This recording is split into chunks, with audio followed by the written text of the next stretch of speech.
Most of the states that got bailout funds from the federal government for the settlement of arrears of workers' salaries and emoluments have diverted the funds for other purposes, thereby defeating the purpose of government's efforts to provide succor for the workers. Dele Abegunde and Henry Boyo both opine that the time is set for Nigeria to begin to look inwards in order to offset backlog of debts. They say bailout funds are expected to be used to develop the country. Bailout fund used by developed countries is purely for reflating the economy, not to pay backlog of salaries. Once it's used for payment of backlog of salaries, it's still doing recurrent things.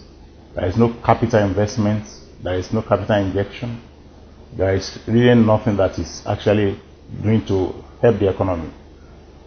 Yes, it's good to have bailout funds, but I don't think it should be to pay salaries.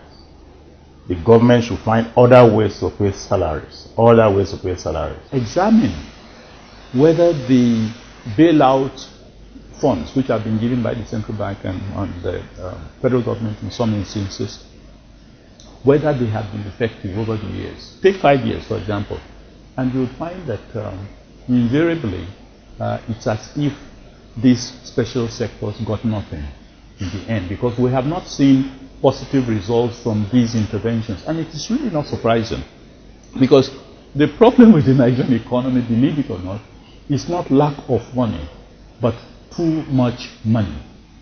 So what I actually expect is that the states should generate their revenue and they should use it to pay the salaries according to what they have. And whatever is coming from the federal government should be used to develop the states. Speaking further, it is constitutionally wrong for the federal government to invest in the state directly. Rather, the need for a monitoring team that will see to the judicious use of such bailout funds is put in place. 100%. There must be a team that monitors it, but it should be the best.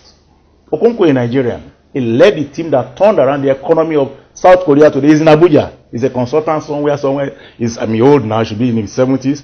He turned around the economy of South Korea. So we need a team. For the states to go to the banks and borrow.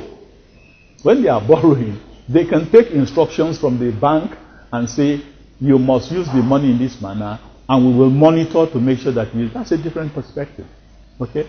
But in a situation where the federal government itself is saying that we are short of cash, and you say they should keep and then monitor, I don't think that, I think we should remove that immediately, because that only muddies the waters. Okay? The states properly constituted should go to the money market and borrow money. To ameliorate the hardship being faced by affected workers, the question lingers on: should the federal government strive to make more funds available to the states that still cannot pay salaries?